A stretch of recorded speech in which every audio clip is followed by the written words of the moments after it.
الحمد لله وحده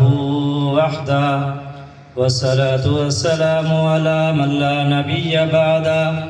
أما بعد فقد قال الله تبارك وتعالى في القرآن المجيد والفرقان الحميد: أعوذ بالله من الشيطان الرجيم. بسم الله الرحمن الرحيم.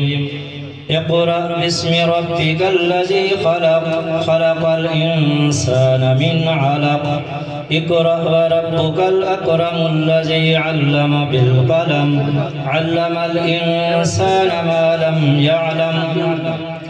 آمنت بالله صدق الله مولانا العظيم وصدق رسوله النبي الكريم ونحن على ذلك لمن الشاهدين والشاكرين والحمد لله رب العالمين.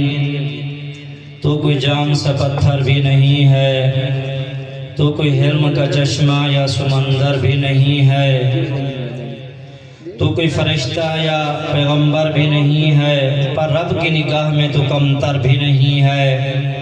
جو کچھ بھی ہے تو اپنی حدوں کو پہچان، رحمان کی پکڑ سے تو باہر بھی نہیں ہے. دنیا نہ بسا دل میں کہ دنیا کی حقیقت مچھر کے کسی پر کے برابر بھی نہیں ہے.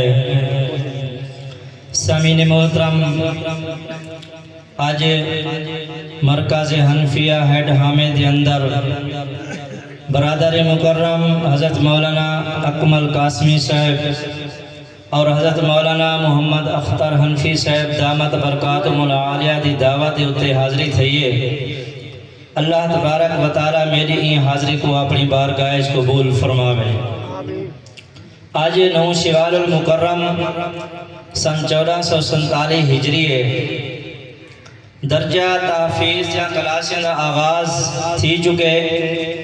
مدارس سے اندر چھٹیں دے بعد دوبارہ قرآن دی تعلیم دی بہار شروع تھی گئی ہے.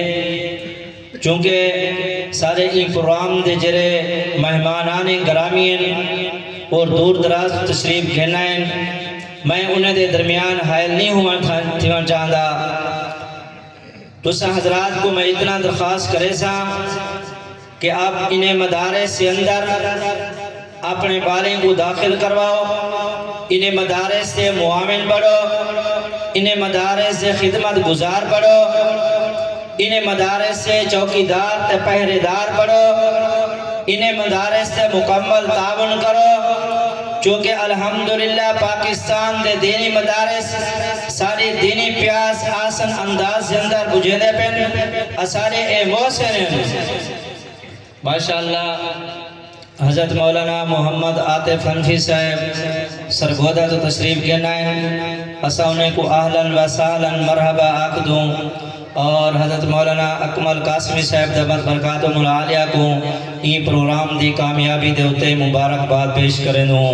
چونکہ مہمان مکرم تشریف گنا ہے، بہرحال میں اتنی درخواست کرے سا کہ اللہ تبارک و تعالی نے پاکستان دے مدارس کو، پاکستان دے جامعات کو وہ عزت اور عظمت بخشیے کہ آج پوری دنیا دے ممالک دے وچوں لوگ اعلیٰ تعلیم، دینی تعلیم حاصل کرن واسطے پاکستان دے مدارس دا رخ کریں دیں.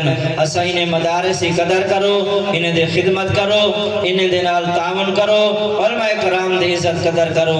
اللہ تبارک و تعالی میری حاضری کو قبول و منظور فرماوے. اللہ رب العزت اس نے سارے حضرات تشریف گھناونا اپنی بارگاہ قبول فرماوے. وما علینا الا البلاغ.